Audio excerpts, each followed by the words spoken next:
Hello, it is 9 p.m. in Cairo, our time for top stories, and first we preview on latest developments and top news from Libya. Sources said that residential neighborhood in Derna city witnessed random shelling from Fatah Heights controlled by the terrorist Daesh group. The sources also reported that Bab Tobruk neighborhood witnessed this morning bombing by elements of terrorist Daesh group in التاسعة area where Daesh snipers are stationed. The bombing resulted in damage of many homes, so the population was forced to flee to the downtown.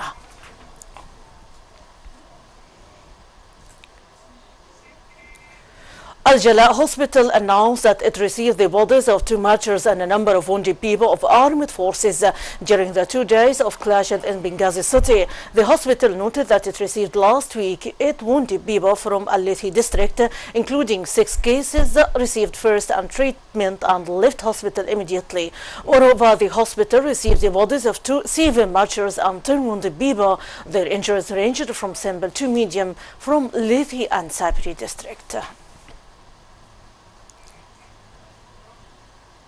And as a continuation of foreign interference in the internal affairs of Libya, Italian Foreign Minister Paolo Gentiloni said that Libya could become a failed state like Somalia if the warring militia don't reach quickly to a power-sharing deal.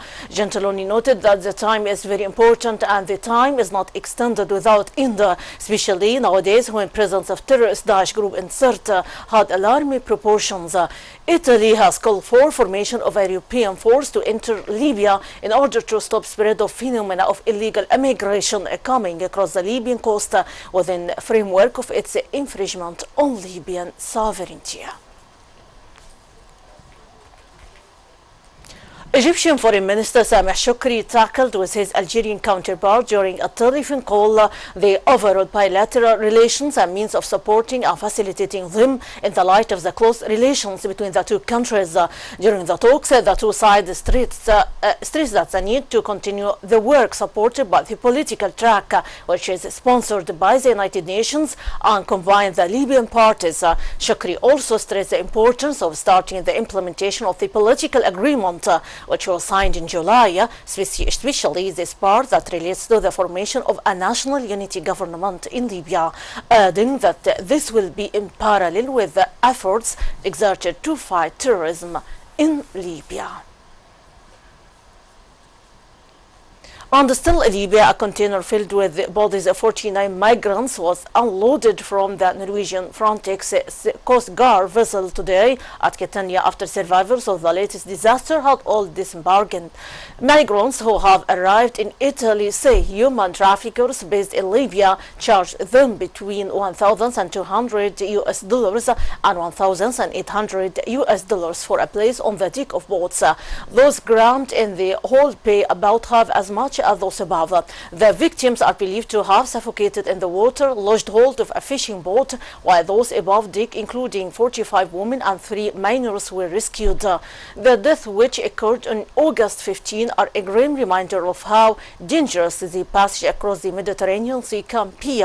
The victims are thought to have suffocated after inhaling fumes from fuel after the boat took on water in the hold. The Italian Coast Guard rescued 354 migrants yesterday from a fishing boat on the southern Caribbean coast. The International Organization for Migration said 1 person was found on board the boat as rescue was taking place.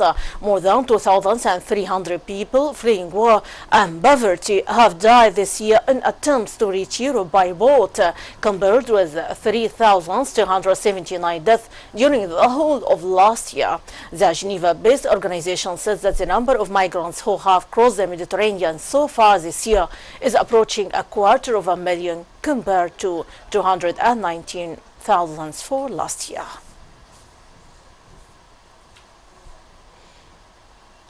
And to Yemen, where planes from a Saudi-led coalition killed 6 civilians in an air raid that targeted the home of Houthi leader in the southwestern Yemen town of Jubaila on Monday. Local officials said 11 people were killed in another air raid on a family house in the northern province of Al-Jawf, bordering Saudi Arabia. Tribal sources said airstrikes also hit the Red Sea part of Hodeidah, while on the ground, fighters loyal to Yemeni government push closer to Houthi strongholds. In today's air raids, the attack on Jabla, a town in Ib province, killed 6 civilians. Local officials said it was not clear if the Houthi leader who had been targeted was among the victims. Tribal militiamen battled Houthi forces throughout the mountainous area of Ib, which lies between the coast and the Houthi-controlled capital Sana'a. Forces loyal to Gulf states and backed by them, weapons and training have been on the offensive since breaking out of the southern port of Aden last month, claiming a string of gains against the Houthis. The war has killed more than 4,300 people, many of them civilians, and spread disease and hunger in one of the Arab's world's poorest states. The UN is working to clinch a political deal to end the fighting, to avoid a final showdown, and to guard against a political vacuum in the country, which is home to active branches of Al-Qaeda and extremist Daesh group.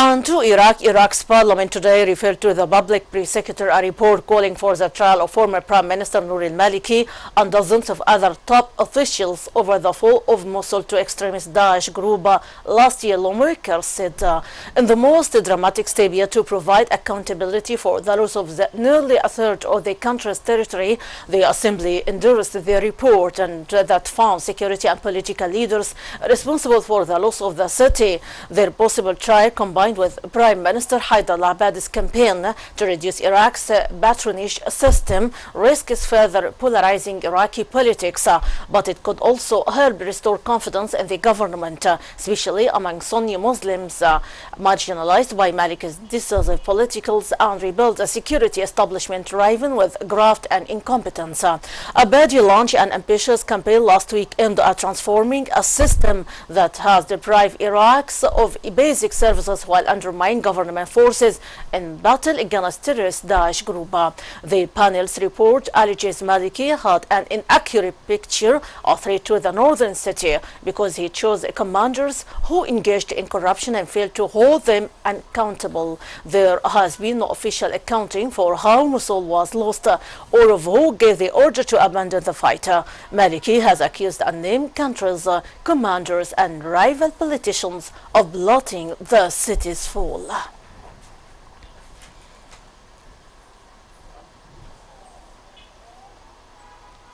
And about the nuclear crisis in Iran, Supreme Leader Ayatollah Ali Khamenei said today that Iran will remain close to U.S. influence and continue to oppose U.S. policies in the Middle East after its nuclear deal with big powers, noting either countries can still block the accord. The cleric, Iran's highest authority, has refrained from making decisive statements on July 14 nuclear agreement, but gave President Hassan Rouhani crucial political cover to pursue talks with 6 powers. Tehran agreed to variable limits on its atomic energy program to create confidence that it will not be put to developing nuclear weapons in exchange for lifting international sanctions crippling its oil-based economy.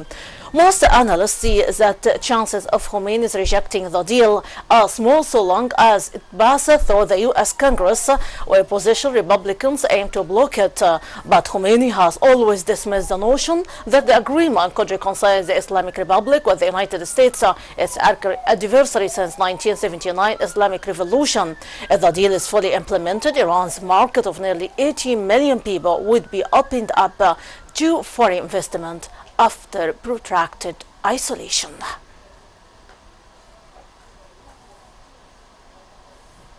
South Sudan President Salva Kiir declined to sign a peace deal proposed by regional leaders today, saying he required more time. The mediator of the crisis said South Sudan descended into chaos in December 2013 when a political row between Kiir and his deputy Riek Machar spiraled into armed conflict that reopened ethnic fault lines. Sue Misfin, the mediator for Ijad, the East African bloc leading the talks, said the Kir side required 2 weeks before signing the peace deal that was accepted by the South Sudanese rebels. Numerous rounds of negotiations have failed to end fighting that has killed over 10,000 people and displaced more than 2 million. Last month, Ijad set August 17 as the deadline to end the drawn-out talks, outlining proposals for ending the fighting. Ijad said the proposal designates a 30-month transition period with Kir as president, with the first vice president post allocated to the rebels. Elections would be held 2 months after the close of the interim period. Both Kir and Mesha would be eligible to run. A member of IGAD's mediation team told Reuters that exercise. Kir's delegation has also criticized some